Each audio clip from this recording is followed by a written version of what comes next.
Hey there, welcome back to Chapter 16. This lesson, Lesson 5, opposing views on slavery and the Lincoln-Douglas debates, are just going to heat up the issues between the North and the South as we get closer to Civil War. So grab your notes, grab your highlighters, let's get right into it.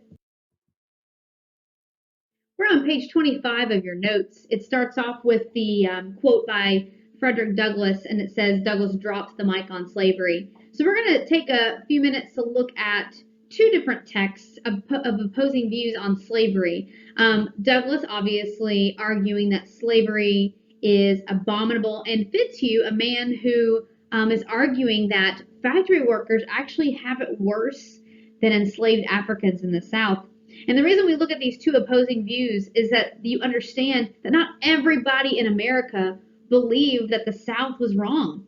Not everybody believed that the South should get rid of its way of life. There are Northerners who still believe that Southerners have the right to own slaves, even though they personally don't agree with it. And so these two texts are going to oppose one another in the views of slavery and are going to cause a lot of debate over the 1850-1860 decade.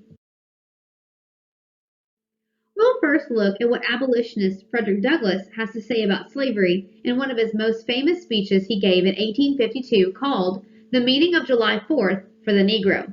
But first, let's understand a little bit about where Douglass is coming from. Frederick Douglass is the best known African American abolitionist. He was born into slavery in Maryland and escaped to freedom to Massachusetts in 1838. As a runaway, Douglass faced the danger of being captured and forced back into slavery, but he still risked recapture by appearing in public by joining the Massachusetts Anti-Slavery Society. He traveled to speak at abolitionist meetings and even made appearances in London, England, and the West Indies. Douglass was a powerful speaker who often moved listeners to tears. He also was the editor of the anti-slavery newspaper called the North Star.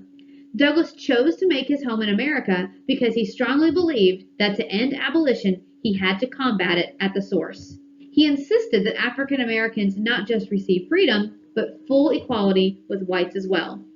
In 1847, friends of Douglass's helped him buy his freedom. And of course, we spent time last quarter talking about Douglass's powerful message in his memoir, an autobiography called Narrative of the Life of Frederick Douglass, an American Slave. This excerpt was one of Douglass's more powerful sentiments that stirred the crowds who heard him to support the abolitionist cause. So grab your highlighters. If you're using a hard copy of your notes, you can use the highlighter tool in the PDF, and let's read this together. What to the American slave is your 4th of July?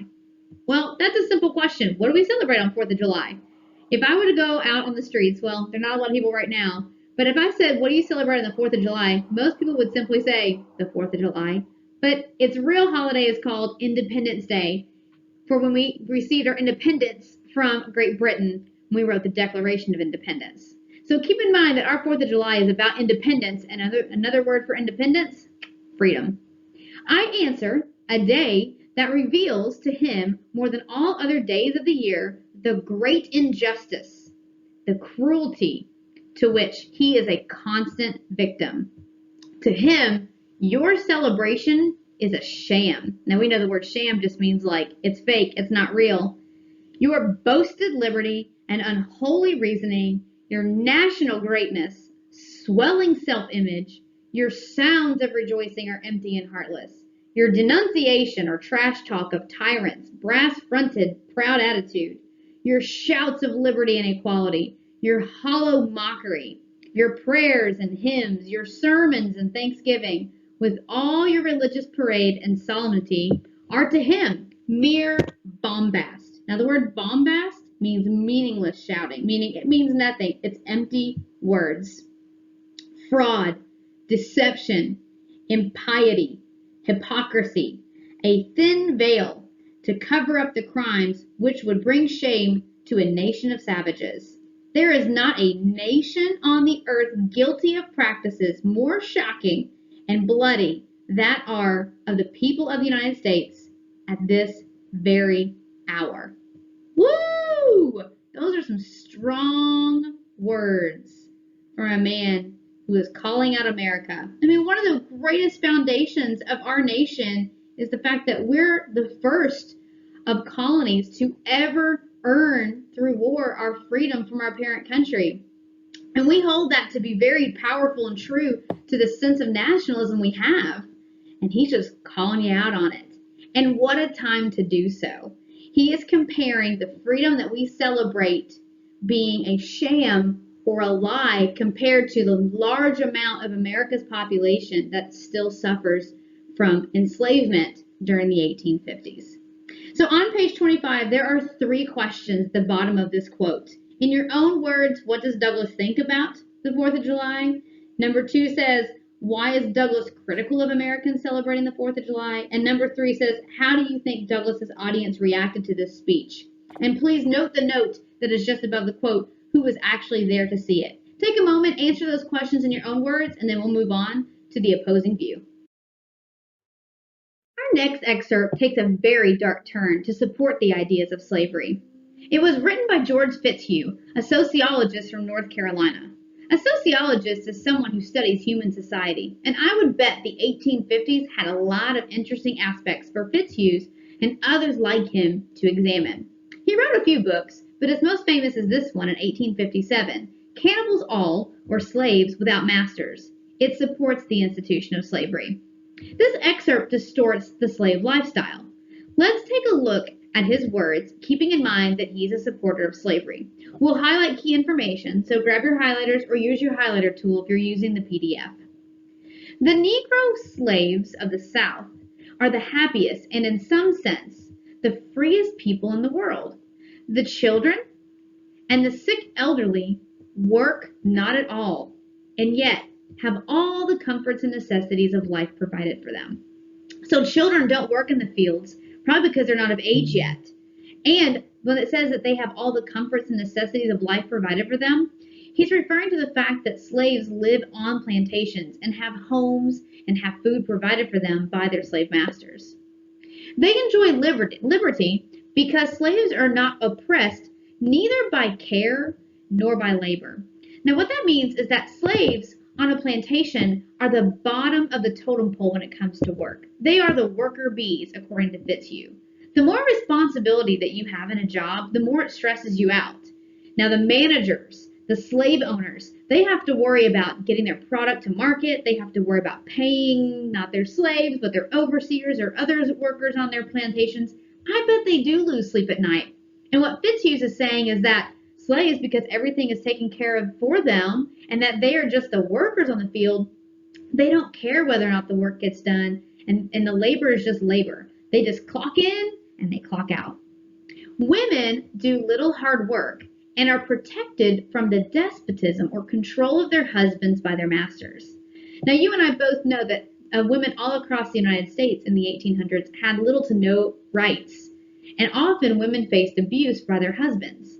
What Fitzhugh is arguing here is that African American men wouldn't dare strike African American women for fear of being beaten by their slave masters. The Negro men and strong boys work on average outside in good weather, not more than 9 hours a day. With their faces upturned to the sun, they can sleep at any hour. And that just meant that slaves got frequent breaks, and quiet sleep is the greatest of human enjoyments. Now there's one thing that Fitzhugh says here that I agree with wholeheartedly, and that is the last thing he says. Quiet sleep is the greatest of human enjoyments. But everything else that Fitzhugh says is a lie. His misinterpretation of what slavery is known to be is going to completely distort the view of slavery all across the United States. His words are dangerous at a time when our sectional views were tearing the nation apart. But what made his words even more dangerous was not that only Southerners clung tightly to his meaning, but there are some Northerners who agreed with him as well. Take a look at page 26 in your notes. Fitzhugh's argument is based on his belief, as well as many others at the time, that Southern slaves actually had it better than factory workers did in the North. Now, we spent time in chapter 14 discussing the Industrial Revolution and what factory conditions were really like. Take a couple minutes to complete the T-chart on page 26. Using Fitzhugh's text and your prior knowledge of factory conditions in the North from chapter 14, what differences do you see? Let's do one of them together.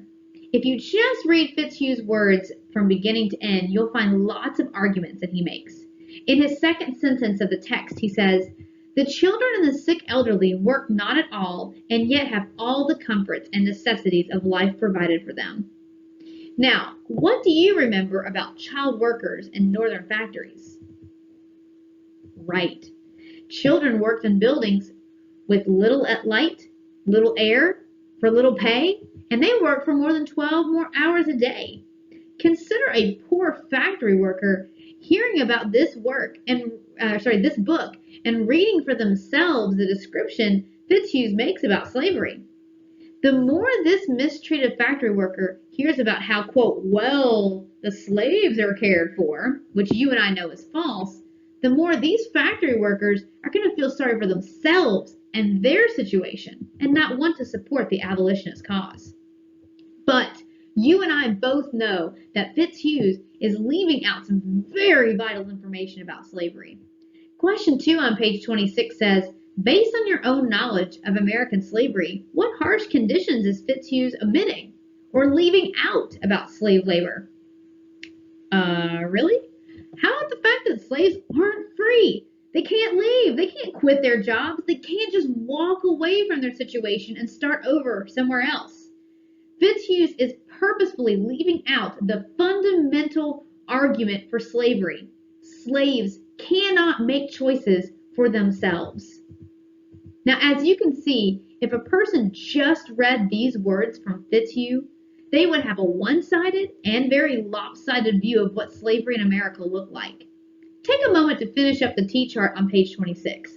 I would venture that you could probably find 4 more pieces of evidence that Fitzhugh makes and what problems with free labor there are.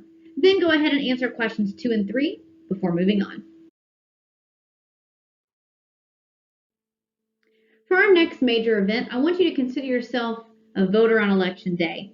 These are the 2 politicians you're voting for. Politician 1 has lots of political experience, while politician 2, I see the word lost, failed, loses, defeated, lost, lost, lost. Who would you vote for?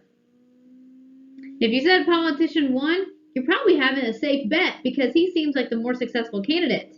But politician 2 is actually a guy known as Abraham Lincoln. In the next event known as the Lincoln-Douglas debate, we're looking at 2 guys, Abraham Lincoln and Stephen Douglas. Not to be confused with Frederick Douglass that has 2 S's at the end of his name that we saw earlier in this lesson. 2 guys running for the Senate seat in Chicago. And Abraham Lincoln has no political experience or very little political experience and is not very successful in business or in life. Stephen Douglas, on the other hand, has a lot of political experience. He's even a judge.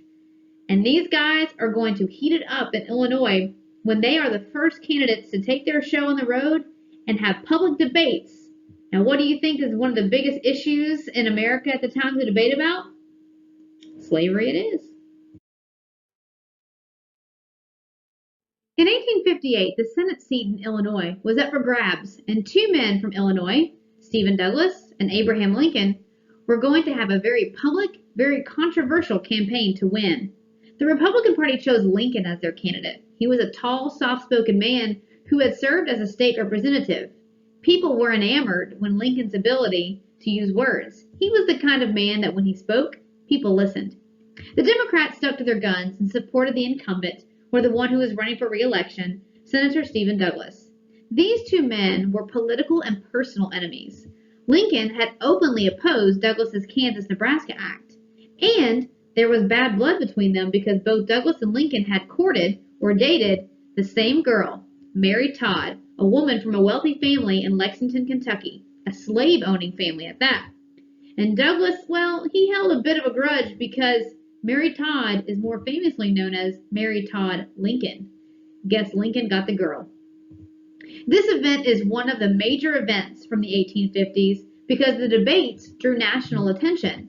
Lincoln challenged Douglas to a series of debates traveling across Illinois that year, and thousands gathered to hear them speak.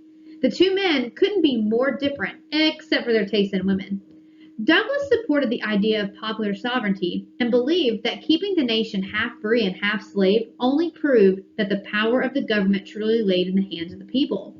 Lincoln strongly held to the Republican Party creed of allowing slavery to stay where it existed, but stopping it from expanding, particularly west. He and his party believed that if you stopped slavery from going anywhere new, slavery would eventually die out on its own.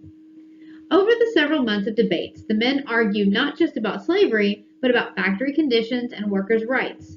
In the next slide, we'll watch the video clip of the town hall debates. I'd like for you to listen to both men speak and jot down some key observations about their beliefs and how they speak. Before you go, though, you should know that ultimately Douglas will win re-election to the Senate, but these debates made Lincoln a household name. Proof again that Americans weren't quite ready for bloodshed to end the issue of slavery, but are certainly leading up to it. Oh, and don't forget about the review activity at the top of page 27 before moving on.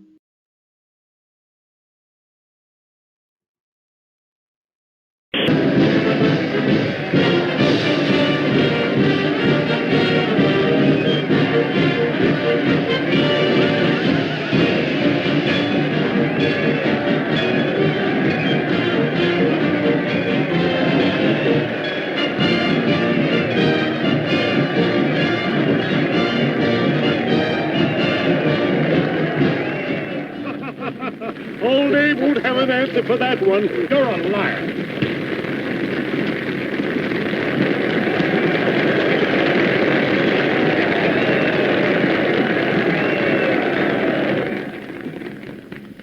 We have now heard the leading arguments for the two candidates for the high office of United States Senator from Illinois, Judge Stephen A. Douglas and Mr. Abraham Lincoln. According to the usual custom of debate, each of the candidates will now speak in rebuttal. Judge Douglas.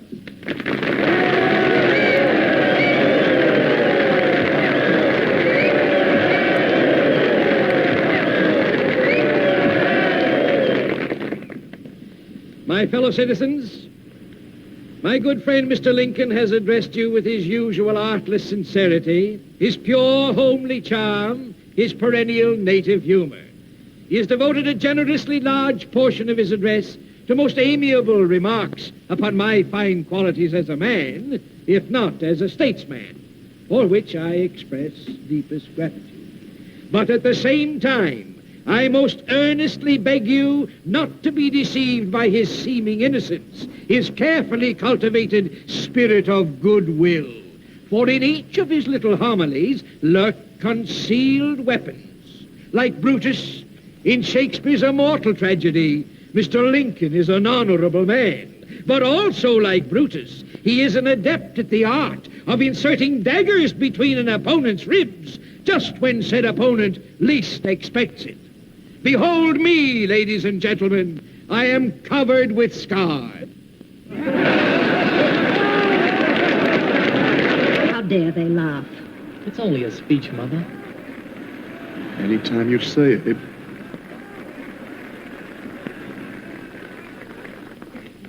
Mr. Lincoln makes you laugh with his pungent anecdotes. He draws tears from your eyes with his dramatic pictures of the plight of the black slave labor in the South. Always he guides you skillfully to the threshold of truth. But then, as you are about to cross it, he diverts your attention elsewhere. He never, by any mischance, makes reference to the condition of labor here in the North. Perhaps he's ignorant of the fact that tens of thousands of workers are now on strike. Hungry men marching through the streets in ragged order, promoting riots because they're not paid enough to keep the flesh upon the bones of their babies. What kind of liberty is this? And what kind of equality? Right.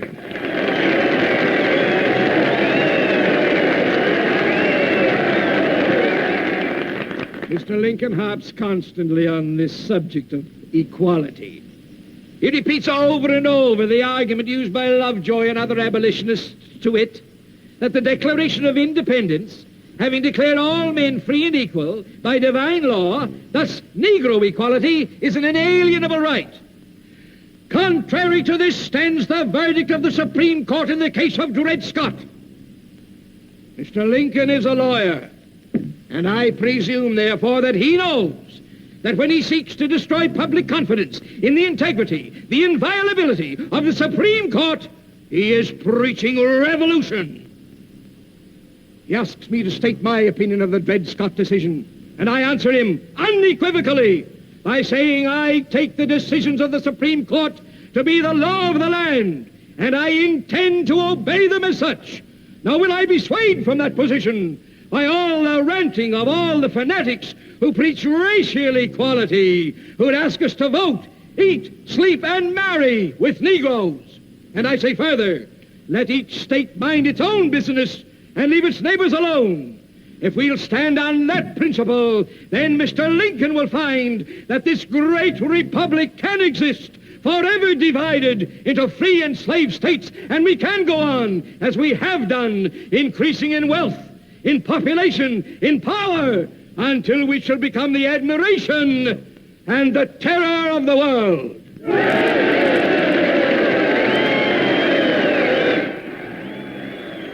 Listen to them yell, the empty-headed idiots yelling at empty words. He doesn't know what he's talking about. He never did. The upset in the address. Mr. Abraham Lincoln.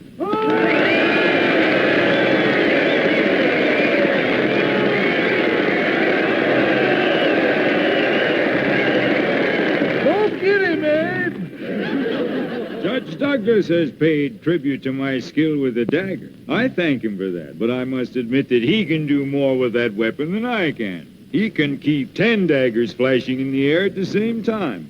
Fortunately, he's so good at it that none of the knives ever falls and hurts anyone.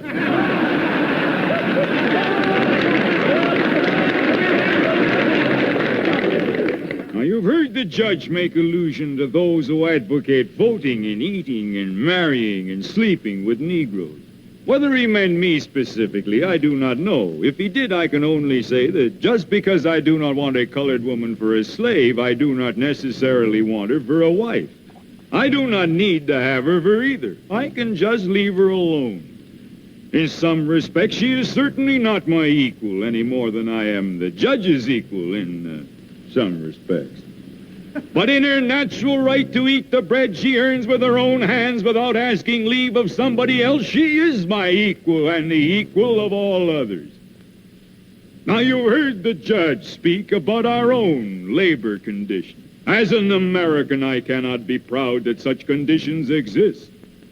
But as an American, I can ask, would any of the striking workers in the North elect to change places with the slaves in the South?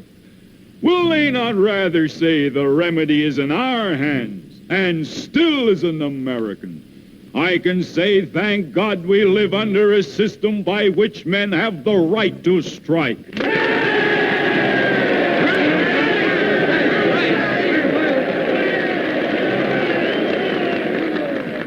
I am not preaching rebellion. I don't have to. This country with its institutions belongs to the people who inhabit it. Whenever they shall grow weary of the existing government, they can exercise their constitutional right of amending it, or their revolutionary right to dismember or overthrow it. If the Founding Fathers gave us anything, they gave us that.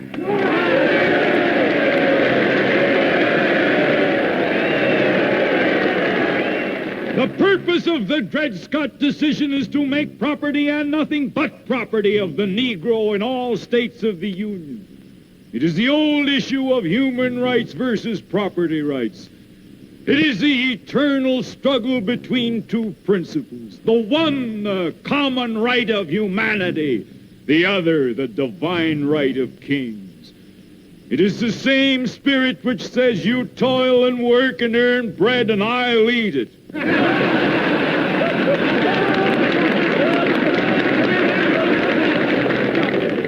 As a nation, we began by declaring all men are created equal. There was no mention of any exception to that rule in the Declaration of Independence. But we now practically read it, all men are created equal except Negroes. if we are to accept this doctrine of race or class discrimination, what is to stop us in future from decreeing all men are created equal except Negroes, foreigners, Catholics, Jews, or just poor people? That is the conclusion towards which the advocates of slavery are driving us. Let each state mind its own business, says Judge Douglas. Why stir up trouble? This is the complacent policy of indifference to evil. And that policy I cannot but hate. I hate it because of the monstrous injustice of slavery itself.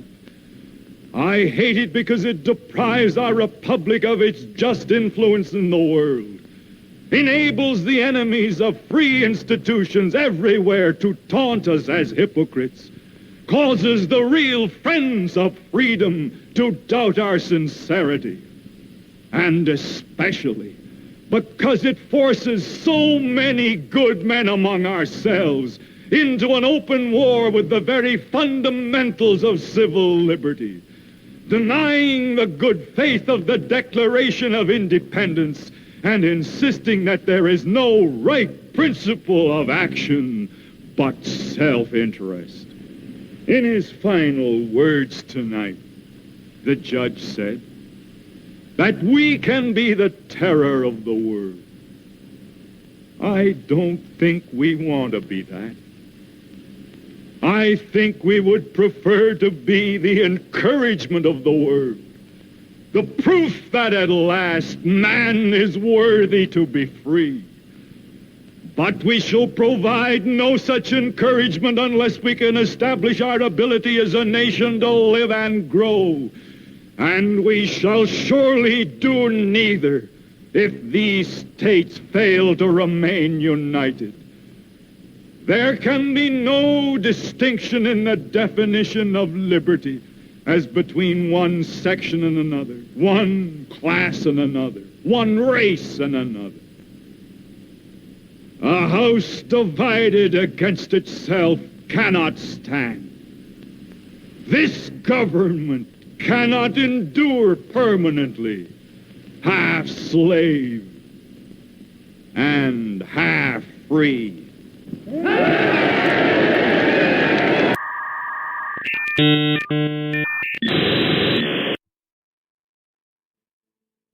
Wow.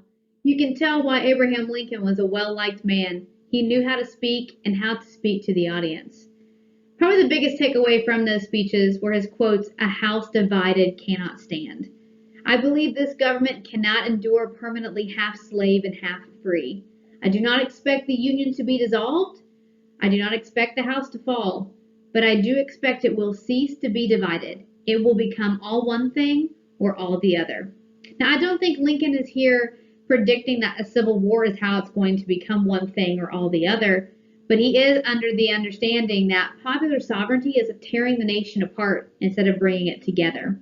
So, take a second on page 28. Question number 1, just below the quote, says, Lincoln uses the word house, and the house is a metaphor. What is he referring to when he says a house divided cannot stand? And who's the one doing the breaking away here? If you look at that image on your screen of the house being split, which one is falling? Would you consider the north being the one that's doing the breaking or the south being the one that's breaking?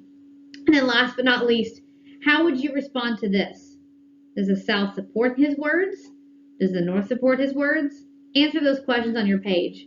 And I'll see you next time for lesson 6.